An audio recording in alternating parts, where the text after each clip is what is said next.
Sejam bem-vindos ao nosso podcast Start All, o podcast do Grupo 3SA. Aqui nós vamos mostrar como tudo começou, não é não, William? Exatamente, estamos aqui hoje para entrevistar uma pessoa muito especial, é o Vinícius, que foi o nosso Start All, nosso primeiro cliente. Bem-vindo, Vinícius. Obrigado aí pelo convite, William, Eduardo. E vamos começar aí.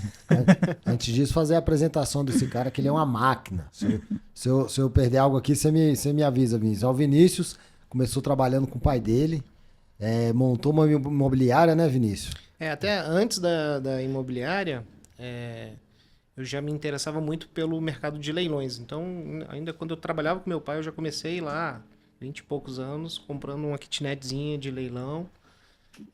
Depois eu trabalhei um tempo em uma construtora também. E aí fui explorando esse mercado de leilões. Até que eu resolvi sair da construtora, montar a imobiliária. E até por conta dessa questão dos leilões também. Mas pode continuar. Mas aí. acho que ele tá muito emocionado, ele pulou uma parte, ele tinha uma empresa chamada E-Brasília. Verdade. Essa que foi o nosso primeiro cliente. Mas a E-Brasília, você sabe que a DX Imobiliária, o CNPJ era o mesmo da E-Brasília, você né? mudou não, mas era E-Brasília. Sim, a empresa era a mesma. É a mesma. O Vinícius é que eu falo para as pessoas, que é os clientes que viram amigos, não amigos que cliente. O Vinícius era cliente do Bradesco, trabalhava no banco, ele era cliente lá. E assim que eu saí, ele foi doido e falou assim, vai montar a contabilidade? Então, cuida da minha contabilidade. Eu falei, rapaz, tá confiando, né? Eu lembro que na época eu tinha um recibozinho, um recibo azul, que recebia em dinheiro lá com ele. E quando a gente abriu a contabilidade, não tinha CNPJ, ele já queria abrir a dele. Então, o CNPJ dele é mais velho que o nosso, Eduardo. Porque eu pedi para um colega, abri e depois transferiu pra gente. E surgiu a E-Brasília, né? Eu não sabia desse detalhe aí que... Foi a E-Brasília. A E-Brasília, como é que ela surgiu? Eu comprei uma carteira de uma empresa que chamava E-Brasília também, mas eu acabei abrindo um CNPJ novo. Era uma empresa que trabalhava desenvolvendo sites para a internet e tinha a parte de hospedagem desses sites também. Então, eu acabei comprando essa carteira aí de clientes. A empresa não durou muito tempo, porque logo na sequência eu resolvi vender essa carteira. Até foi um negócio bom, eu vendi por um múltiplo bem maior do que o que eu tinha pago. E aí acabei montando a DX Imobiliária aí. Essa E-Brasília é emblemática. Eu lembro que era na Asa Sul, né, que a conta bancária não tinha banco digital, né, Vinícius? Então qualquer conta pagava tarifa. Aí, para não pagar tarifa, a gente ia recolher em dinheiro, passava lá com o recibozinho, disse com um dinheirinho lá separado na factory do pai dele, né? Sim. Lá com teu pai lá na factory. Uhum. E Vinícius, antes da gente falar do profissional, conta pra gente aqui, quem é o Vinícius por detrás do CNPJ? Eu sou uma pessoa muito família, e principalmente pai, né? Então, o que mais pesa aí nas costas da gente é o fato de ser pai. Então, acho que é isso, uma pessoa muito família e um pai muito preocupado, assim. Você também compactua com a teoria do livre-arbítrio? Quando você é solteiro, você tem 100%, aí casa, fica só 50%, aí quando tem um menino, sobra 1% do livre-arbítrio. É por aí, mas não é tão assim também, não. Até os finais de semana, né, eles começam a mudar, né? Hoje até eu tenho um grupo de amigos que são pais das amigas da minha filha, da época de escola, né? Então, e a gente acabou mantendo essa amizade. Hoje a gente tem um círculo bem legal. Agora em janeiro mesmo eu viajei com mais 2 casais e os filhos. E esses 2 casais vieram da amizade da minha filha na escola. Hoje até as crianças não são nem tão amigas mais, mas os pais continuam com Aí eles são com essa forçados a amizade. viajar junto, né? Exato. Eles não têm mais o dia a dia, cada um tá em uma escola, né? Mas os pais mantiveram a amizade, né? Isso é bacana. Tem lá, rola também comigo lá, tem uma Laurinha de 7 anos, e os pais são bem amigos. Por enquanto, os filhos são amigos ainda, né? Não, os filhos são amigos, mas não tem aquela amizade de quando estudavam juntas, eram menores. Agora cada uma tá numa escola, então aí as amizades vão... Quantos anos a filha, Vinícius? Minha filha tá com 16 anos. Caramba, passa rápido, né? Vai fazer 17 Já em já, agosto. já tá nos leilão com você. É, ali tá indo devagar. Mas, Vinícius, andando um pouquinho mais na sua carreira. Então, você abriu imobiliária pro leilão. E como é que surgiu essa oportunidade aí de juntar com os amigos lá na frente? Então, eu já operava essa questão dos leilões, né? E aí tava pensando em abrir a imobiliária.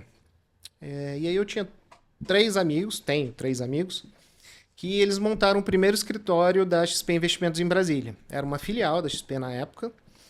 E foi no ano de 2010, o mercado imobiliário estava tendo um boom. E, na época, o único produto que a XP tinha, basicamente, era renda variável, então era ações. E estava tendo um resgate muito grande de clientes nas aplicações para investir em imóveis. Então, o que a gente acabou pensando? Poxa, vamos montar uma imobiliária aqui dentro do escritório, os clientes já nos conhecem, já confiam, para poder atender esses clientes que estão resgatando para comprar imóvel.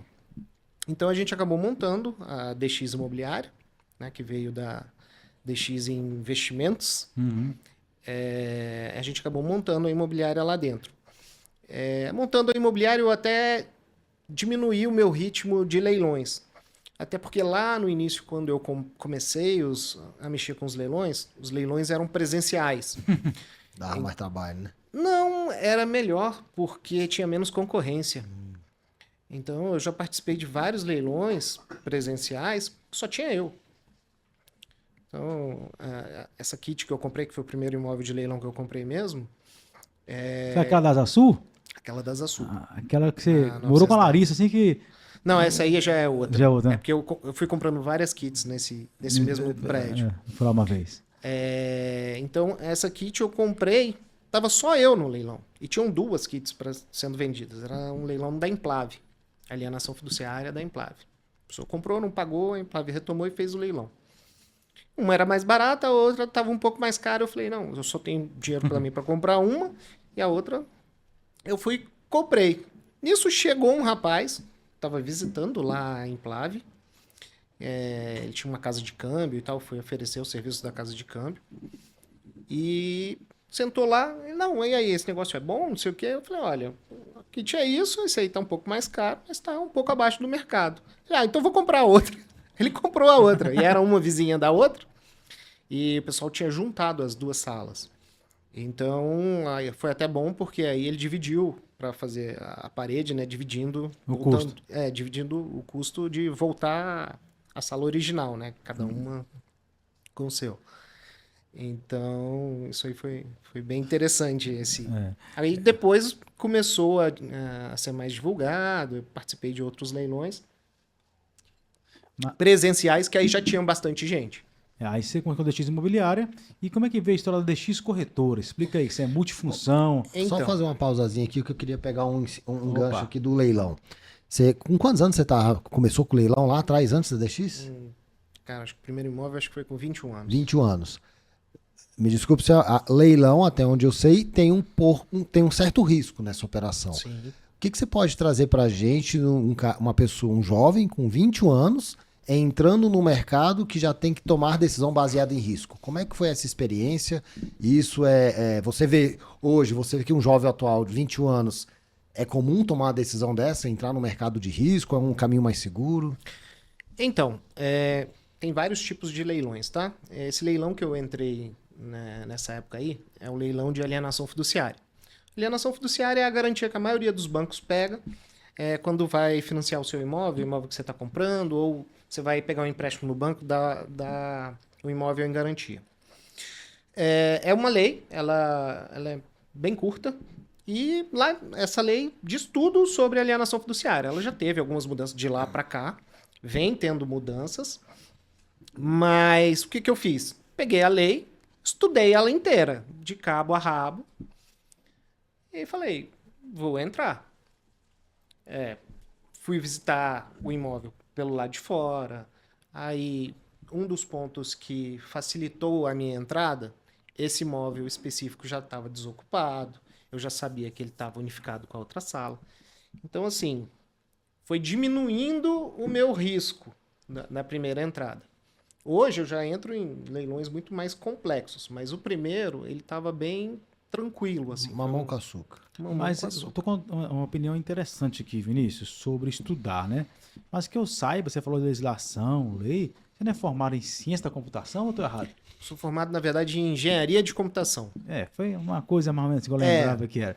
E eu queria que você contasse ao pessoal que está ouvindo aqui, vai nos ver depois, como é que é essa história? Se eu faço engenharia de computação, eu não posso entender de lei, eu estou amarrado na minha carreira. Como é que funciona isso para você, entre a formação e o dia a dia?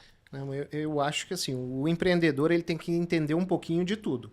Ele não vai ser especialista em outras áreas, mas assim, um pouquinho de tudo, pelo menos, ele tem que entender.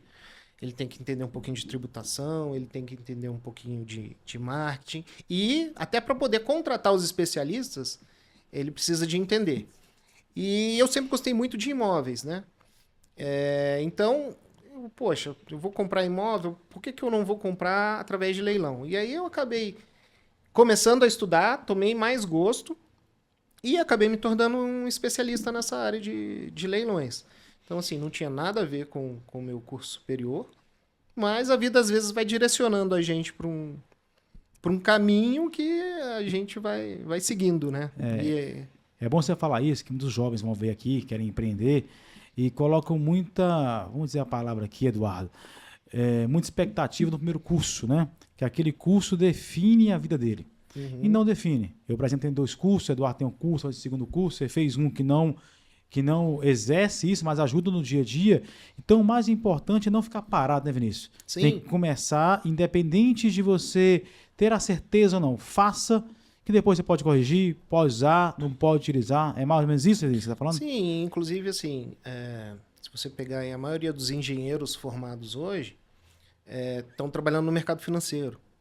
Então, assim, é mais a questão de... Muitos presidentes de empresa, né? Sim, também não tem aquela formação de administração em si, né?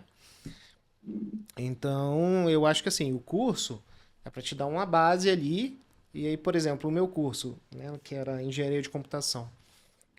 Acho que toda engenharia, uma das vantagens é a velocidade que você ganha de processamento de informação. Você faz muita conta na faculdade, então você acaba adquirindo uma velocidade de processamento de informação maior, né? E a parte de informática também me ajudou. Já desenvolvi você sistema. fala informática. Né? Entregando a idade, continue, vai. Tô meio antigo. Desculpa. Mas me ajudou. Já desenvolvi sistemas. Até nessa minha primeira empresa, eu desenvolvia os sites com sistema dentro. Então, teve sistema... Da Factory também? Você é da Factory? Sim. Teve sistema lá que era... Lá atrás era uma clínica odontológica e a gente conseguiu fazer um sistema dentro do site que os clientes entravam, viam lá o tratamento, quais dentes que ele estava fazendo o tratamento. Então, assim, era algo bem interessante. Que eu tinha o pessoal que fazia a parte de criação, que isso aí nunca foi comigo, mas a parte de programação E também foi meio que assim, que ok, na faculdade... a minha faculdade não era ciência da computação, que é mais voltada para a parte de programação. Minha faculdade era engenharia de computação, que o pessoal brinca assim, a ciência é o que você xinga, a engenharia é o que você chuta. Né? Então, o pessoal brincava com isso. Então, assim, a minha parte era mais a parte de hardware. A gente tinha as aulas ali de programação, mas bem básica. Essas outras programações que eu fiz, eu comprei um livro... Li, aprendi, vamos fazer. Você falou de engenharia, falou sobre a questão de multi-orçamento. Já conversei com os outros engenheiros e uma característica que eu vejo comum dos engenheiros é a questão da visão sistêmica. É você pensar num todo na hora que você começa. Eu quero chegar por onde eu começo. Que a engenharia, olhando a engenharia mais famosa, a engenharia civil, que é de construção, o cara quando faz a base tem que saber que tem 10 andares do prédio. Já tem que pensar nos andares... Depois que já está com a base feita. Então, acho que a engenharia traz isso, né? Uma visão sistêmica. Com certeza. Eu coloquei aqui, Vinícius, anotei no caderninho um primeiro ensinamento seu aqui, e que eu estava lembrando no nosso manifesto cultural, que é um projeto que a gente tem lá na empresa, e um dos valores que a gente coloca lá é a capacidade de tomar riscos. E aí quando você respondeu, não, tem risco, mas eu estudei a legislação todinha, tentei ver como minimizar esses riscos. E é bacana porque a gente começa a mostrar no mundo do empreendedor, dos negócios, você vai ter que tomar riscos, mas se faz esse caminho, né? Você se preparou para minimizar a chance, igual você falou. Aí eu entrei num modelo, num formato que a chance de ter problema é bem reduzida. Ou seja, tomar riscos é uma coisa comum, natural nesse mercado. Né? E é importante falar também, vou até dar um exemplo de uma operação que eu tive. Se você estuda, tem o risco, mas de vez em quando dá problema. Então eu tive uma operação, um apartamento que eu comprei em Goiânia. Eu estudei, falei, olha, o risco tá meio complicado aqui. Mas assim, o risco é ficar com o dinheiro parado e depois o dinheiro vai voltar. Nesse caso. Que era um apartamento lá em Goiânia, se eu não me engano, Banco Santander. Estava leiloando. E o antigo proprietário estava com um processo na justiça contra o Santander, pedindo a anulação da consolidação da propriedade, pedindo uma liminar para não ter o leilão e outros pedidos. Só que, em Goiás, os processos são bem lentos. O tribunal lá não anda. E era uma vara específica que era pior ainda. Eu analisei os pedidos do antigo proprietário. Entrou em cena o doutor Vinícius, vamos lá. Analisei e falei, não faz muito sentido o que ele está argumentando. Se tiver uma margem boa no leilão, eu vou entrar. Na época era um apartamento que estava avaliado em 250 mil, mais ou menos. Aí no leilão estava lá avaliado por 220. Que ano a gente está falando aí, mais ou menos? Cara, isso deve ter uns 6 anos, 2020. Pandemia. E aí eu peguei, analisei e falei, não, no lance mínimo, o apartamento é meu, 110 mil. Dei o lance mínimo e levei. Ninguém topou o risco de depois ser anulado, voltar e tal. Só que, depois que eu arrematei, eu dei entrada no... Aí, né, demora um pouquinho, a gente dá entrada no registro. Quando eu dei entrada no registro, saiu a decisão do juiz para não ter o leilão. Só que já tinha tido leilão. E aí a gente teve que entrar nesse processo também. A minha esposa é advogada, né? Então, ela e o meu cunhado me auxiliam muito nessa parte do processo em si, né? Eles assinam por você, né? Não. Eu até não sou muito bom na escrita, não. Eu sou bom no pensamento ali da direção. O ChatGPT foi em 2021, aí não Mas aí eu comprei esse apartamento e aí ficou aquela disputa, né? E assim, o banco, mesmo deu errado, o banco te devolve o dinheiro, só que ele vai te devolver o dinheiro só depois do trânsito em julgado. Então, vamos pra briga. Fomos pra briga e eu entrei com uma ação apartada pedindo a posse do imóvel. Normalmente a gente entra com pedido de liminar e todas as outras vezes foi concedido 60 dias para a pessoa desocupar. Nesse aí, lá em Goiânia, falou, não, primeiro a gente vai decidir a outra ação para depois a gente poder decidir a sua. E foi indo esse processo aí, esse processo foi muito demorado. Entramos no processo lá que ele tinha contra o banco, nós ganhamos, até auxiliamos o banco, porque tinham até alguns erros do advogado do banco. Acho que, muitas vezes, o advogado do banco ele pega vários processos no Brasil inteiro e aí eles acabam cometendo alguns erros lá, que o processo o imóvel é em Goiânia, ele bota que o imóvel é no Pará, enfim, eu acho que acabam, não era no Pará exatamente, eu não vou lembrar o erro especificamente, mas tinham vários erros, mas ok, a gente ganhou o processo. E eu fiquei, essa operação ela durou 5 anos, de quando eu comprei até quando eu vendi o imóvel. Vender o imóvel foi rapidinho, foi uns 2 meses eu consegui vender. Só que fiquei 5 anos com esse dinheiro parado. Aí, esse foi o meu risco. O leilão poderia ser anulado? Eu acho muito difícil a gente perder isso aí, mas poderia. Cabeça de juiz e fralda de criança, ninguém sabe o que tem. Então, mas a gente acabou ganhando e o antigo proprietário, durante o processo, a gente pediu a condenação dele. A lei, inclusive, fala que ele, o período de ocupação irregular dele, ele deveria pagar 1% sobre o valor, né, por mês. Durante o processo lá, a gente estava com pressa para resolver isso logo, teve uma decisão do juiz que, não, eu vou condenar meio, a gente não quis recorrer para não demorar mais. Deixa, meio. Então, esse apartamento aí, ele acabou que ficou me devendo uns 80 mil reais e eu consegui receber boa parte. Por quê? O Banco Santander depositou em juízo a parte que pagou a dívida, a parte que sobrou ficou depositado em juízo, corrigindo. Então, eu consegui penhorar esse valor para pagar isso aí. O que ele te devia, né? O que ele me devia. Não pegou tudo, né? Não deu para pagar tudo, mas deu para pagar uma... E aí começou a corretora de seguros quando? Me conta aí. Corretora de seguros foi em 2011, se eu não me engano. Também vendo a necessidade da DX Investimentos.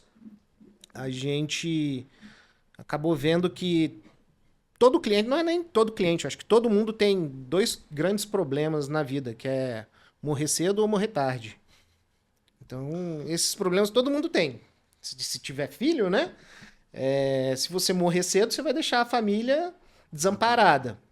E se você morrer tarde, você vai precisar de dinheiro e você já não vai ter capacidade mais de trabalho. Então, eram os 2 principais produtos da corretora de seguros. Era o seguro de vida e a previdência privada, que é o seguro de vida. Tanto voltado para a parte de vida, mas para a parte de invalidez também, né? A gente trabalhou só com seguradoras de ponta, que fazem aquele seguro que não é contestável, né? Depois do período ali, ele não tem como ser contestável pela seguradora, que eram Prudential, Mongeral, um produto específico da Mafre, que era o Mafre Bem Vivir. Então, eram produtos selecionados para a gente também não ter dor de cabeça com os clientes, porque a gente tinha os clientes da empresa de investimentos. A gente não pode perder esse cliente porque ele achou insatisfeito na outra empresa. Então, assim, uma empresa não pode atrapalhar a outra, uma empresa tem que ajudar a outra. Então, a gente sempre prezou por selecionar bons produtos para oferecer para os nossos clientes. E eu não me lembro muito bem se foi antes ou se foi junto da corretora de seguros que a gente acabou montando a consultoria de investimentos. Foi próximo ali, foi próximo. Então, era novidade, né? Era novidade na mercado. Sim, por quê? O que aconteceu? No mercado financeiro, né, na parte de investimentos, normalmente, o melhor produto para o cliente é aquele que vai remunerar menos o assessor de investimentos. E o pior produto para o cliente é aquele que vai remunerar mais o assessor. Então, na empresa de investimentos, a gente tinha esse dilema. Como é que a gente faz para oferecer o melhor para o cliente, mas que a gente também seja bem remunerado? Então, foi criada uma outra empresa, que era uma consultoria de investimentos, que fazia toda a alocação dos investimentos do cliente de acordo com as metas dele. Eu quero trocar de casa daqui 5 anos, eu quero trocar de carro de 2 em 2 anos. Então, a gente tinha os objetivos do cliente e fazia esse planejamento financeiro de acordo com os objetivos do cliente. E, dentro desses objetivos, sempre tinham os 2 problemas que eu falei para vocês, que todo mundo tem, que é morrer cedo ou morrer tarde. Então, a corretora de seguros, ela encaixava bem ali junto da consultoria. E a consultoria, a gente fazia alocação onde o cliente achasse melhor. Então, não, eu quero continuar aplicando o dinheiro no Itaú. Tudo bem, eu vou selecionar para você os produtos do Itaú que se adequam melhor aos seus objetivos. Então, para o seu objetivo daqui a 10 anos, é o produto X. O seu objetivo para daqui a 1 ano é o produto Y. Então a gente fazia isso aí e cobrava por essa consultoria.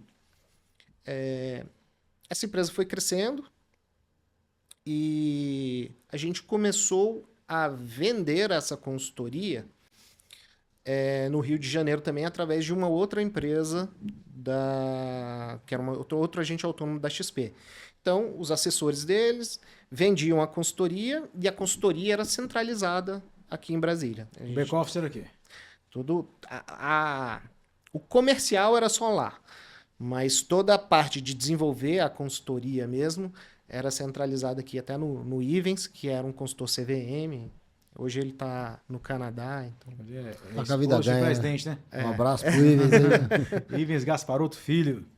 Gente boa. Essa parte de consultoria aí, quem tocava... Você falou do Ivens. Ivens. Então, nessa época da DX Investimentos, corretora, a consultoria, vocês tinham sócios lá, né? Eram quantos sócios? Vocês chegaram até quantos sócios? Bom, os sócios principais... aqueles que tomam decisão. Tem uns que entram, saem, né? Mas que quando a gente fez a venda mesmo lá para a Guide Investimentos, era o Felipe, o Guedes e o Ivens, que eram os sócios majoritários. Tinha eu, o Pedro Ivo. Então, 5 sócios aí das empresas. Antes da gente entrar na venda, eu queria 2 pontos contigo aqui. Aí quando a gente fez a venda, a gente acabou fazendo uma fusão com essa empresa do Rio, Sim. né? Então... Entrei em 2 pontos que eu achei bem bacana que você falou, anotei como ensinamento, né? Que uma empresa ajuda a outra, né? Sim. A gente tem essa questão da empresa, nós temos empresas do grupo lá, Taxal, Audax, Consimed, nossa fintech.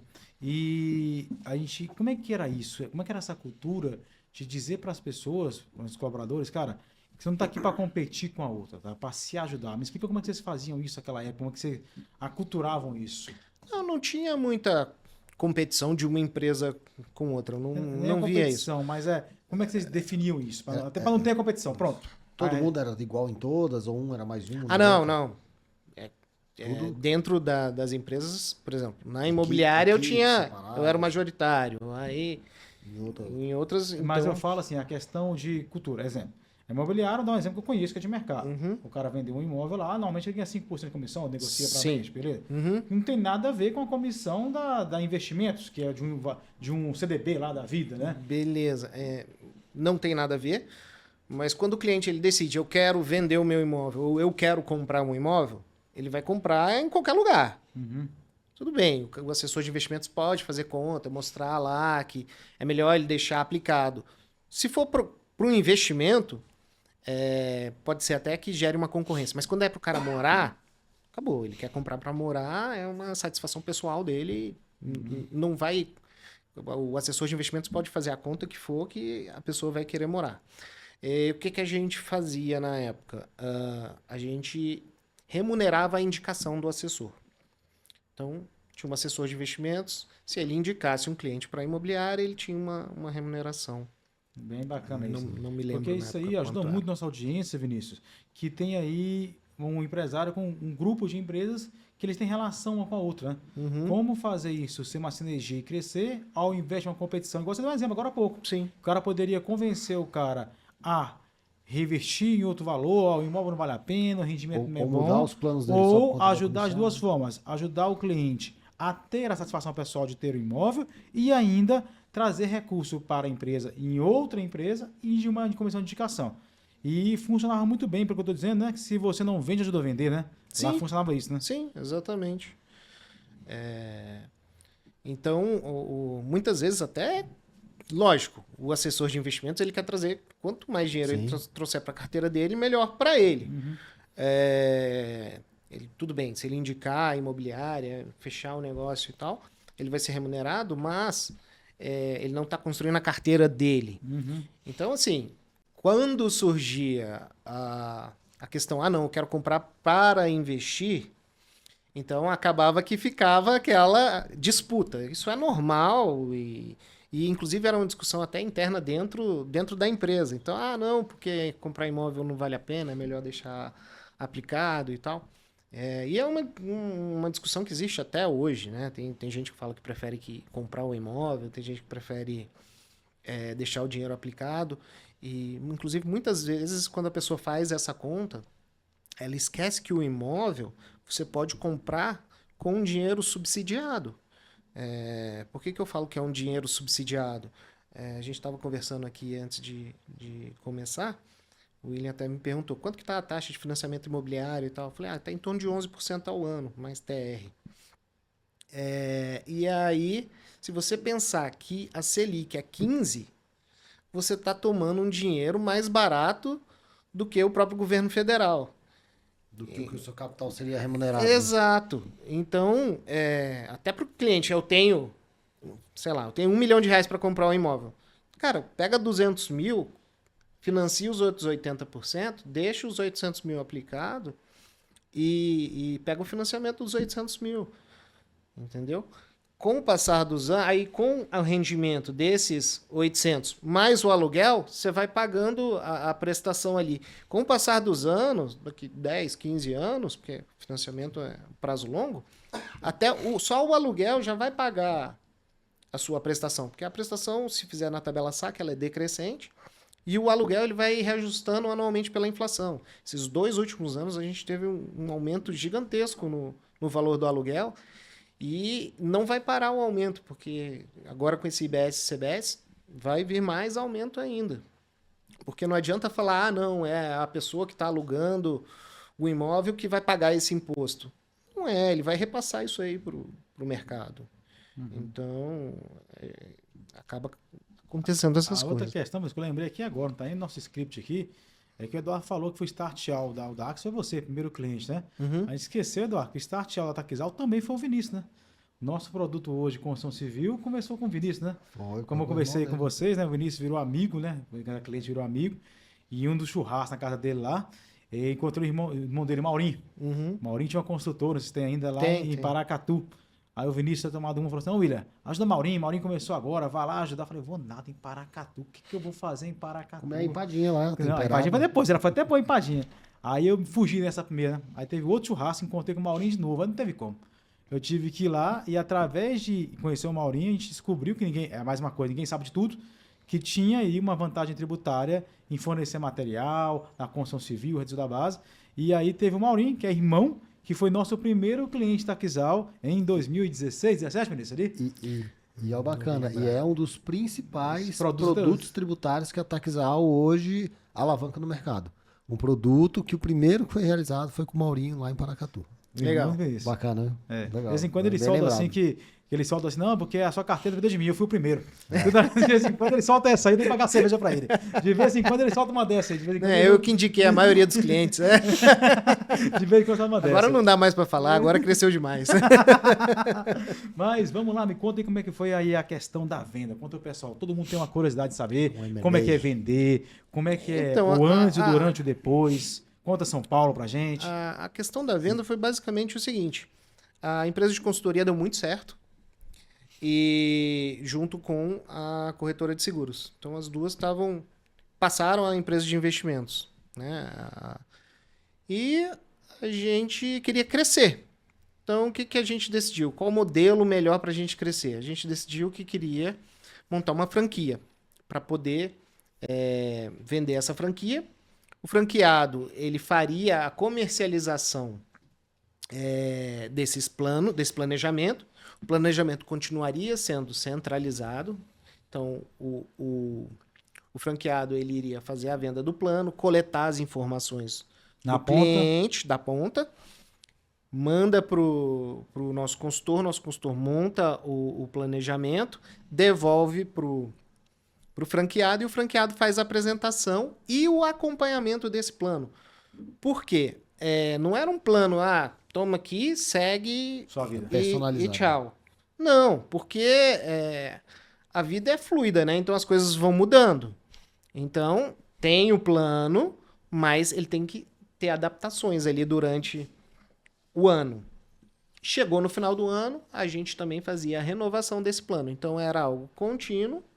Tinha uma recorrência no pagamento. Que tinha uma recorrência no pagamento. Então aí a gente começou a pensar em soluções. Bom, vamos franquear, quanto é que custa para franquear, é caro. A gente começou a fazer essa venda lá no Rio, né, através desse parceiro. E a gente tinha montado um escritório em São Paulo, também para fazer a venda desses planos. Aí acabou que estando lá em São Paulo, o Felipe, ele acabou conversando com o pessoal na época da Guide Investimentos. E essa conversa foi se aprofundando, chegou uma proposta de comprarem grande parte da empresa e injetarem o capital necessário para que a gente pudesse dar sequência a esse plano, né, de montar uma franquia e ter os franqueados, né? Então a gente acabou que decidiu fazer a venda. Acho até que um dos erros ali, a gente teve um impulso muito rápido? Muito rápido. Meio que ficou pensando só na venda e acabou esquecendo a operação do dia a dia.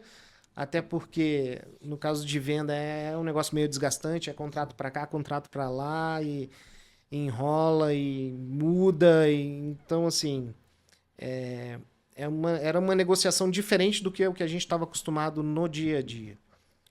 Então, você acha que nesse período a empresa produziu menos por causa desse período de venda? Esse vai e vem, sim. Interferiu nisso? Interferiu. Foi Interferiu puxado. porque o foco ficou na venda. Então tem esse negócio, todo mundo fala, né? Participar do M&A é como se fosse uma pós-graduação, é puxado, é tenso, né? Perdeu muito cabelo? Depois que eu perdi, né? Aí até não. Depois que a gente vê as besteiras que a gente fez. E aí o Abílio Diniz tinha uma frase que ele aprendeu na operação de venda do Cassino, né? Ele vendeu lá a operação do Pão de Açúcar pro Cassino. Uhum. E lendo o livro dele, ele conta que a esposa dele chamou um cara que fundou o curso de mediação em Harvard e disse que convenceu ele a fazer o acordo com o Cassino foi: quanto é que vale a sua paz? Cara, não tem preço, então faz o acordo lá e sai dessa briga, né? E ele diz no livro que o que você tem que gastar mais tempo é o contrato. Sim. Você concorda com isso? Concordo. Nós gastamos muito tempo e mesmo assim teve falhas que a gente identificou, mas na negociação não... Passou.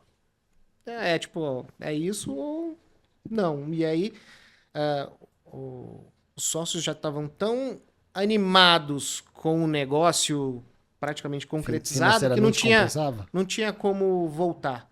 Financeiramente não, mas não naquele momento, que a gente não tirou. Sim, não teve o caixinho, né? Agora, o que a gente tinha era uma perspectiva futura de crescer, expandir, escalar. Então, e a gente tinha no contrato também uma opção de compra de uma participação na Guide Investimentos, de acordo com as metas lá. Então, isso aí também era um plus pra gente, que acabou não se concluindo porque a Guide Investimentos depois acabou sendo vendida para o grupo Fosun. Hoje a Fosun já vendeu para o Safra, então hoje a Guide Investimentos é do grupo Safra. Mas teve alguns detalhes lá no contrato que eles anunciaram a venda em uma época, só que foram fechar o contrato só depois que tinha virado o ano, aí nossas regras do contrato já mudavam, então acabou que não deu muito certo pra gente. Mas vida que segue. E me fala, você contou a parte da venda, tá? Essa parte dos erros. E como é que foi a experiência de morar fora de onde você nasceu, morar em São Paulo? Então, São Paulo é uma cidade bem complicada assim, de se morar, por conta principalmente do trânsito e do custo de vida para quem tem filho. Eu acho que o custo de vida para uma pessoa solteira, para um casal sem filhos, eu acho que é um pouco mais alto, mas é muito parecido com o custo de vida de Brasília. O problema que eu senti lá é assim, para o custo de, por exemplo, escola da filha, 3 vezes o custo da escola aqui. O inglês, que era a mesma franquia do inglês, era 50% mais caro lá. Então, você tem um custo de vida mais alto e você tem o problema do desgaste com o trânsito. Eu não tinha tanto esse problema de desgaste com o trânsito porque eu morava a 800 metros do escritório. Até inicialmente, quando eu fui sozinho, eu morava no prédio em frente ao escritório. Então, era uma parte hotel, eu descia o elevador, atravessava a rua, subia o elevador. Acabou. Mas a minha filha, a escola dela era 3 quilômetros lá de casa. Tinha dia que demorava 1 hora para andar 3 quilômetros para levar ela para buscar. Então, isso aí é algo que realmente vai ficando um pouco desgastando, até principalmente minha esposa também. Minha esposa, ela ligava a TV lá no SPTV, ela via aqueles casos, né, policiais lá, ela começou a entrar em pânico e ela não saía de casa sozinha. Então, é uma cidade... Apesar que assim, a gente morava no Itaim, né? Um dos melhores bairros. Um dos melhores bairros, tranquilo. Lógico, tem esses problemas de roubo de celular. Inclusive, parece que no Itaim ultimamente tá bem complicado andar com o celular na mão lá, que o pessoal tá levando. Mas assim, um dos melhores bairros, bem localizado. Mas ela acabou ficando com um pouco de pânico. E eu também já estava estressado com esse negócio de trânsito. Chegou a ficar quantos anos lá? Eu fiquei 2 anos, porque eu fui mais ou menos em junho, julho, aí passei o primeiro ano, né, meio ano, depois fiquei 1 ano, aí que minha esposa e minha filha foram, e depois fiquei mais meio ano no desenrolar aí da situação da saída aí. E como que foi essa? Que vocês venderam com um plano de expansão? Você falou que não pegou uma bolada no... Não, o dinheiro era para ser investido. Teve E a saída para mim? Como é que foi essa ruptura, né? Obrigado.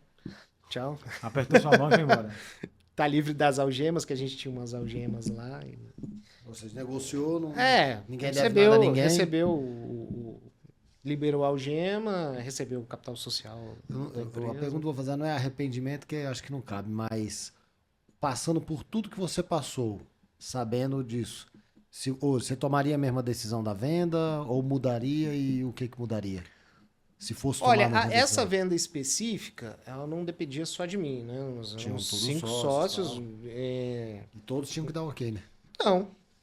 Poderia não vender, quer dizer, poderia entregar a minha parte, receber o meu valor, não ir e ficar aqui e tocar a imobiliária. Porque até as empresas que nós vendemos foram a corretora de seguros e a consultoria financeira. Até para não ter problema com a XP, a empresa de investimentos, a gente acabou, os meus sócios, na verdade, acabaram vendendo a carteira para um outro agente autônomo da XP, para não ter confusão. E a imobiliária eu acabei vendendo a carteira para 2 corretores que já tinham trabalhado lá. Um ainda trabalhava comigo, o outro tinha trabalhado e saído, montado uma imobiliária. Acabei vendendo a carteira para eles. Um arrependimento que eu tenho é de ter vendido essa carteira de aluguel. Porque agora, como eu retomei a imobiliária, essa carteira faria um diferencial na minha receita. Mas o outro lá, eu acho que era uma oportunidade que tinha que assumir mesmo. Poderia dar muito certo, quase deu, inclusive. Mas uma dica que eu dou é a questão do contrato mesmo aí. Leia, releia. Questão de prazo. Olha se o prazo vai ser na data da assinatura ou na data da divulgação, porque... Detalhes. Às vezes a pessoa fala com você, não, tudo bem, se der tanto até tal data, você vai receber. Só que deixa para assinar depois, então não dá dentro da data. Então, são problemas que... Às vezes é uma estratégia proposital que ele faz. É. Porque o marinheiro de primeira viagem não vai ter essa sacada. Eu não sei nem se foi tão proposital, porque assim, essa questão da negociação também... A gente negociando com o banco foi bem complicada, mas quando o banco foi vender a HI de investimentos também para os chineses, também foi uma negociação muito complicada. Ia e voltava e mudava valor. Então, assim, o que eu aprendi assim, negociar com banqueiro e com chinês é complicado. E os dois juntos? Você falou uma coisa interessante, negociar é complicado, né? E falando com o empreendedor, Vinícius, você que já passou aí por situações... Você acha que depois que você virou pai, família, você é mais comedido ou mais arrojado na negociação hoje? Cara, eu acho que não tem nem a ver com a questão de ser pai, essa questão de ser mais arrojado. Eu acho que tem mais a ver com experiência de vida. Então, por exemplo, lá quando eu comecei com os leilões, eu pensava em comprar o imóvel e ficar com ele para mim. Eu não pensava em fazer o giro rápido para aumentar o monte. Eu não pensava em pegar um financiamento para comprar um imóvel em leilão. E hoje eu já faço muito mais isso. Antigamente, eu nunca pensava em tipo, empréstimo, não queria dever ninguém. Sempre pensei assim e falava, juros é caro e tal. Mas hoje eu faço conta. Esse negócio aqui dá mais do que eu vou pagar de juros, beleza, vamos fazer. Então, assim, teve até uma transação que eu fiz com leilões de imóveis, que foram 2 terrenos no Residencial Dama, não sei se vocês conhecem. Ele fica... É o concorrente da Alphaville, tá? Então, assim, é um condomínio que nasceu, vendeu tudo, depois vendeu a segunda etapa toda, depois micou, o pessoal foi devolvendo os terrenos, assim como a Alphaville. Muita devolução. E surgiram 2 terrenos em leilão. E assim, lá tava micado, ainda tá, até hoje, tem mais de 10 anos, tem pouquíssimas casas, mas é um condomínio muito arrumado. Localização horrível, mas um condomínio todo arrumadinho, todo fechado, segurança armada, área de lazer completa. Então aí eu peguei, olhei esse leilão, eu falei, ó, tá muito barato, mas será que eu vou sair disso? Ou eu vou ficar com esses imóveis presos? Aí eu estudei o edital dava a possibilidade de parcelamento, que aí no leilão judicial, muitas vezes ele dá a possibilidade de você efetuar um pagamento de 25% e o restante em até 30 parcelas. Então, e a lei ela fala que você tem que botar um índice de correção, que normalmente o pessoal coloca IPCA, que é o índice que corrige aí no Tribunal de Justiça, né? Eu tava tão assim, será que eu faço esse negócio? Que nesse caso de parcelamento você manda uma proposta condicionada, né? Eu falei, eu vou fazer 25% de entrada, 30 parcelas e o índice de correção vai ser até R. Eu não sabia se ia ser aprovado. Eu falei, se for aprovado, ok. TR não é quase nada. E se for aprovado, ok. Se não for, deixa pra lá. Também não tava querendo. Acabou que o juiz aceitou, eu comprei os 2 terrenos. O primeiro terreno eu vendi com 11 meses da operação. Praticamente pagou toda a operação, o valor da venda do primeiro terreno. Das 2, né? Dos 2 terrenos. Então o outro terreno meio que foi o lucro, foi a PLR. O lucro. Aí o outro terreno eu já fiquei com ele preso aí um bom tempo. Aí eu tive que comprar uma casa, botar ele no negócio para poder me livrar dele. Eu pergunto isso porque, né? A gente como empreendedor, também como pai, eu acho que nós ficamos menos arrojados depois de ser pai, você pensa mais antes de tomar decisões que correm risco, né? Não, E aí o que eu falo para os empreendedores que me procuram é, se tiver que empreender, tente fazer o quanto antes. Antes de ter família, antes de casar, antes de ter uma responsabilidade abaixo de você, porque isso complica muito a sua decisão. Você está trabalhando, é um assalariado, você também foi concursado, essa parte você pulou. É verdade, eu trabalhei no BRB, 9 meses no BRB. Aí nasceu e foi embora. Então assim... Não chegou pegar o Banco Master. Cara, você está falando aí do Banco Master, mas assim, a Guide Investimentos, que é a empresa que a gente foi vendido, que a gente tinha opção de compra, era a joia da coroa do Banco Indusval. O Banco Indusval vendeu para a Fosun, né? Mas o Banco Indusval ele foi vendido para o Banco Master. Não sei se vocês sabiam dessa curiosidade aí. Que é, inclusive, é o que virou depois o Banco Voiter, que depois eles se separaram lá e agora também já deu problema. Porque essa parte é interessante contar para o pessoal da audiência que você já empreendia, já trabalhava com seu pai, fez tudo, passou no concurso. Aí a pergunta é, o que te levou a assumir e o que te levou a sair? Então, o concurso aí foi antes até da E-Brasília, né? Se eu não me engano. Mas já trabalha empreendendo? Sim. Cara, na verdade esse concurso aí foi um negócio muito doido. Tipo, eu tinha um amigo meu que falou, vou fazer um concurso aqui, não sei o quê. Bora. Vamos fazer? Aí eu, Só que assim, eu não estudei, não fiz nada, fui fazer a prova. Inclusive fui fazer a prova de ressaca. Dá sorte, gente. Porque, tipo, não tava nem aí pro negócio. Aí fui chamado. Eu falei, vou Vou conhecer, experimentar. vou conhecer o Núcleo Bandeirante. Eu fui até lá na agência do Núcleo Bandeirante, que eu 2024. que eu fiquei. E eu falei, vou experimentar.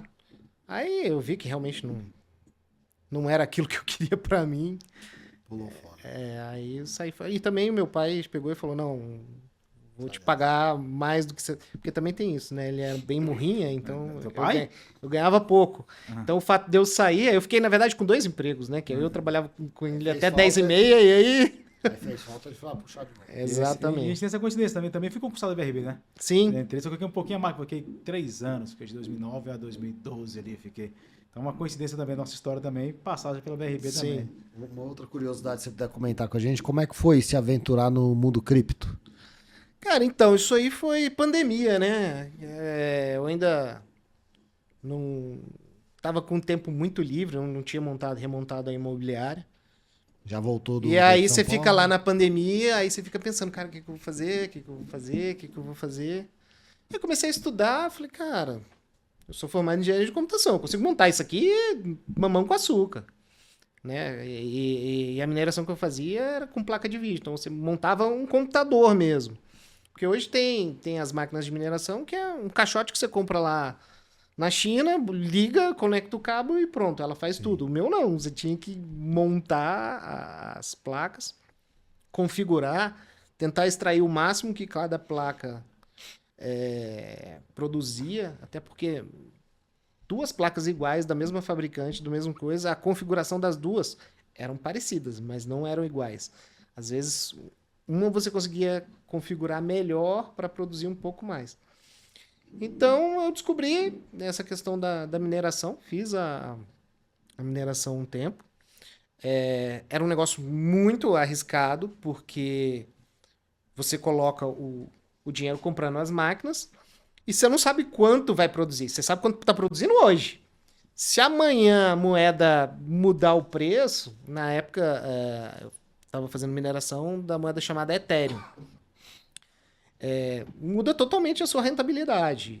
Então, mas aí a conta que eu fiz foi o seguinte, eu falei, cara, na pior das hipóteses, o maquinário eu vou continuar com ele aqui. Depois eu posso vender ele aí para PC Gamer e tal, porque são as placas de vídeos que são utilizadas nesses PC Gamer. Então, eu montei, falei, cara, a rentabilidade estava muito alta, dava 10%, né? Então, assim, em 10 meses eu paguei o... Como é que era? Era um funcionário que não tirava férias, não adoecia? E tipo, quando eu comecei, em 10 meses tá pago. Depois a moeda começou a só subir, depois que eu comprei. E eu, inicialmente, querendo pagar o meu custo, né? Porque eu falei, cara, eu tenho que pagar o custo das máquinas. Então, inicialmente, eu vendia 100% do que eu produzia. Produzia durante a semana, uma semana, vendia, zerava, produzia, vendia, zerava. Aí, pô, tava dando 10% ao mês esse negócio, já pagando a energia. Aí botei energia fotovoltaica. Meu pai gostou. Mas não consegui colocar para tudo, porque consome uma energia muito grande a questão da mineração. Mesmo sendo uma mineradora pequena, comparado com essas mineradoras grandes, consumia muita energia. Então, botei um pouco de placa solar para amenizar a conta de luz. Só que a moeda Ethereum ela já tinha uma previsão lá na frente de ela parar da mineração dela ser Proof of Work, que é através dessas placas. E começou a ser Proof of Stake, que agora para você minerar a moeda Ethereum, você minera ela com a própria moeda, você não precisa mais de uma computação forte. O Bitcoin continua Proof of Work. Só que aí são máquinas maiores hoje, porque a dificuldade de mineração do Bitcoin é muito maior. Então precisa de máquinas específicas que são essas. Compra na China lá, uns caixotinhos e coloca e vai. Então, assim, foi uma operação de risco que, mais ou menos no 10º mês, eu paguei a operação. Não foi bem no 10º mês, porque comecei pequeno. Aí, uma plaquinha, funcionou, rodou. Aí, Dando certo, vai mais um. vai mais uma, 2 plaquinhas, papapá, 12 plaquinhas, Aí depois até falei com vocês chegaram a colocar acho que 5 placas lá com a Nem gente. lembro. Você falou da sorte, vamos colocar aí, vamos colocar. Mais 5 placas, então no final eu tava com 17 placas de vídeo rodando. Eu lembro que você falou assim, rapaz, tô com um negócio aqui que tem uns funcionários que não tira férias, não adoece, trabalha 24 horas por dia. Era bem divertido ver. Valeu assim, a pena a negócio. experiência, né? Valeu, e assim. E pergunta, conseguiu pelo menos pegar de volta o capital ou saiu em prejuízo? A minha operação, tudo que eu minerei pagou o investimento e depois eu vendi as placas para um revendedor, para não ficar também tendo trabalho, por 30% do valor que eu tinha pago. Então eu ganhei 30% em um ano. Tá ótimo. Mas... Vinícius, e aí que você passou por isso aí, você foi de atendente de factory, passou para Brasília como é que é? De hospedagem de site, foi para imobiliária leilão, aí foi para corretora de seguros, voltou, nesse meio tem BRB no meio, aí você vende, vai para São Paulo, volta, hoje está na corretora de hoje. Leilão. Ainda teve depois na volta de São Paulo, né? Você sabia o que eu ia fazer, ainda teve a fazenda. Ainda teve a fazenda dos bois, bem lembrado. Que você ficava meio chateado às vezes, final de semana da fazenda. Você tinha uma Malindra, como é que era o carro lá? Mahindra. O carro mais feio do mundo que eu cheguei na vida. Conta um pouco da fazenda, o pessoal tem que entender que o empreendedor tem de tudo, Eduardo. Então, quando eu voltei lá de São Paulo, né? Meu pai, na verdade, quando eu tava lá em São Paulo ainda, eu já tava, meu pai tinha me chamado e falado, não, a fazenda tá lá parada, vamos botar lá para rodar. Não, beleza, não entendo nada disso, vamos botar para rodar. Comecei a comprar um gadinho, mandar para lá e tal. E aí, quando eu voltei de São Paulo de vez, falei, não, vamos lá na fazenda ver. Só que assim, a fazenda realmente estava parada mesmo. Ele não mentiu. Tava, né? Só que para você arrumar uma fazenda, você gasta muito dinheiro. Então, eu acabei investindo dinheiro na fazenda, arrumando a fazenda e montando o plano lá de investimento no gado, né? Então, montei um confinamento. Eu tinha um pouquinho de tudo lá na fazenda. Eu tinha o confinamento, eu tinha a parte de cria, recria, e aí a parte de confinamento engorda. Eu tinha que aí as vacas que não emprenhavam, eu colocava no confinamento para... Mas quer dizer que a vaca não dá leite, tem que pegar. Então, eu não, graças a Deus, esse erro aí eu não cometi de mexer com leite. Porque leite dizem que é pior ainda, né? Eu mexia só com gado de corte. Mas acabou que chegou um momento que, quando eu comecei a mexer com o gado de corte,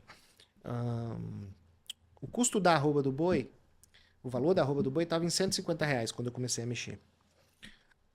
O milho estava R$20, que é um dos insumos que mais uso. O milho e a soja, né? Soja eu não vou lembrar o valor, mas também subiu bastante. Chegou um momento em que, assim, primeiro, a fazenda, como não estava apta a receber a quantidade de gado que eu tinha colocado, que eu achei que dava, inexperiência, o que eu tive que fazer? Eu tive que alugar pasto, botar o gado para ir arrumando a fazenda. Então, assim, esse custo não estava na minha conta. Então, assim, você tinha o custo de arrumar. E aí, chegou um momento em que, como eu falei, no início a arroba do boi era 150, o milho 20, a arroba do boi passou para 300. Ótimo. Só que o milho passou para 100. E aí, você vai, planilha, faz conta. E aí você fala, cara, é melhor eu dar o stop loss aqui, assumir a perda, vender o gado e colocar em outro negócio, que aí eu volto para os leilões. Porque eu mesmo lá na fazenda, eu comprei um imóvel de leilão aqui. Era até um terreno na quadra 24 do Parkway. Que eu tava na fazenda, não visitei o imóvel. Olhei pelo Google Maps. Tá bom, pá. Comprei. Até no dia que eu fui visitar o imóvel, depois que eu tinha comprado. Aí tava eu e meu pai no carro. Meu pai e meu irmão no carro. Eu falei, vamos ali. Eu ainda não fui lá ver o lote que eu comprei. Aí a gente entrou lá no condomínio. Como é lote, né? Não tá ocupado, dá pra ver, né? Entrou no condomínio e falou com o proprietário. Aí era o último lote do condomínio, então aquele que tem a área verde, né? Lá no fundo. Só que o lote era um buraco, assim. Ele tinha 5 metros aqui, depois era um despenhadeiro e a área verde era planinha. Aí meu irmão olhou pra mim assim e falou: "Você é louco de ter comprado isso aí, não sei o que e tal." Eu falei: "Não, mas eu comprei barato. Eu vou conseguir vender." Na época esse lote, o meu lance foi 350, com os custos lá, deu 390 de custo. Em 6 meses eu tava com ele vendido por 490. Então foi uma operação que deu 100 mil reais aí em 6 meses. Aí eu fiz as contas da fazenda, eu olhava para essa operação e eu falava: "Não, cara, dá o stop loss. Dá o stop loss na fazenda, que vai me dar muito mais dinheiro. O dinheiro que tá em gado aqui, se eu jogar na outra operação, vai me dar muito mais do que se eu continuar insistindo nesse erro." Então, mesmo, não, mas agora que arrumou a fazenda que tá pronta e tal, mas não adianta, porque também não tem fim aquilo. Então, tem sempre coisa, fazenda, você tá sempre fazendo alguma coisa. Vinícius, a gente tá com uma... Eu queria fazer um ping-pong startual aqui. Uhum. Vamos ver se dessa trajetória aí de, sei lá, 8 modelos de negócio aí, nem já perdi as contas aqui. E quantos ainda mais, né? E Brasil... Crescimento hoje. Primeiro, hoje, crescimento ou estabilidade? Hoje, eu acho que eu estou no perfil mais de estabilidade. Eu já não tenho mais a garra que eu tinha antigamente. Então, eu estou mais para estabilidade do que para crescimento. Eu penso em crescimento bem focado nos leilões. A imobiliária, eu quero manter ela num tamanho bom, mas sem crescer muito. Eu quero que todo mundo que esteja lá dentro esteja ganhando dinheiro. Então, não adianta eu pegar e colocar vários corretores lá dentro, um monte de gente reclamando e tal.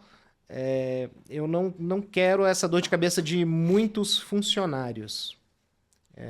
Hoje eu não tenho mais esse... Bom que encaixa na próxima aqui. Você falou que teve 5 sócios majoritários na época lá. 5 comigo. Isso.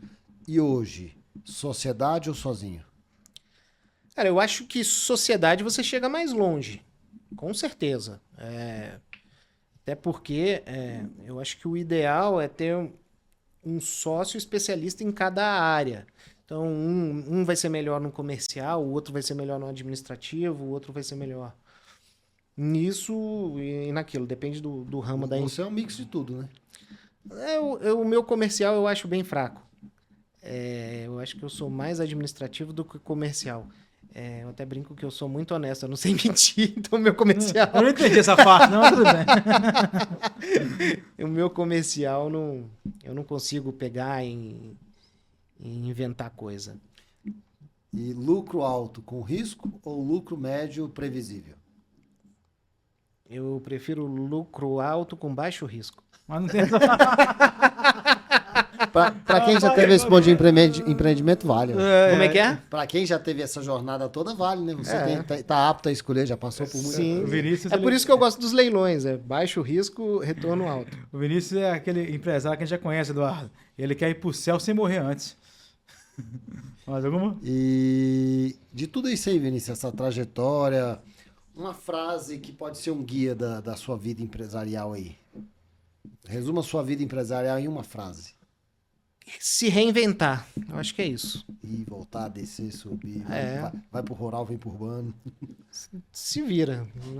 Eu acho que é isso. A gente vai estar finalizando o podcast.